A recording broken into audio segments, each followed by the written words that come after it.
উপজেলা মাধ্যমিক শিক্ষা অফিসার কর্তৃক শিক্ষকদের লাঞ্ছিত করার প্রতিবাদে মানববন্ধন কর্মসূচি পালন করেছে বরিশাল বৈষম্য বিরোধী সরকারি মাধ্যমিক বিদ্যালয়ের শিক্ষকবৃন্দ।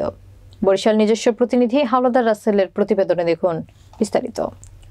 বুধবার সকালে নগরীর অশ্বিনী কুমার টাউন হলের সামনে পূর্ণ দিবসটি কর্মবিরতি ও মানববন্ধন করেন বরিশাল বৈষম্য বিরোধী সরকারি মাধ্যমিক বিদ্যালয়ের শিক্ষকবৃন্দ। এ সময় বক্তারা বলেন, বরিশালে উপবৃত্তি প্রকল্প থেকে মানবিক বিবেচনায় রাজত্ব খাতে আসা উপজেলা মাধ্যমিক শিক্ষা কর্মকর্তাদের কর্তৃক শিক্ষা ভবনে সরকারি মাধ্যমিক বিদ্যালয়ের শিক্ষকদের উপর নেক্কারজনক হামলার তীব্র নিন্দা জানাচ্ছি।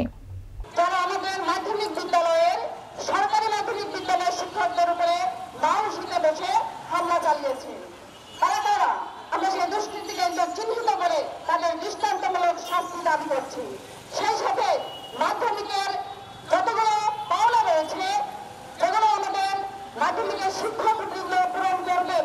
যেমন রয়েছে জেলা শিক্ষা অফিসার কর্মকর্তা, রয়েছেন সহকারী জেলা শিক্ষা কর্মকর্তা, রয়েছেন উপপরিচালকের কার্যালয়ে মাধ্যমিকের শিক্ষকদের জন্য পদসেতন, রয়েছে জেলা উপজেলা মাধ্যমিক শিক্ষা কর্মকর্তা, রয়েছে শিক্ষকদের জন্য রয়েছে বিএড কলেজের যে পদ রয়েছে, বোর্ডের যে পদ রয়েছে, আমাদের শিক্ষা বোর্ডের যে পদ রয়েছে, এই পদগুলো সরকারি মাধ্যমিক বিদ্যালয়ের যারা এজেন্ট কর্মকর্তা রয়েছেন তাদের মাধ্যমেই পূরণ করবেন বলে আমরা সদস্য সরকারের প্রতি আহ্বান জানাচ্ছি।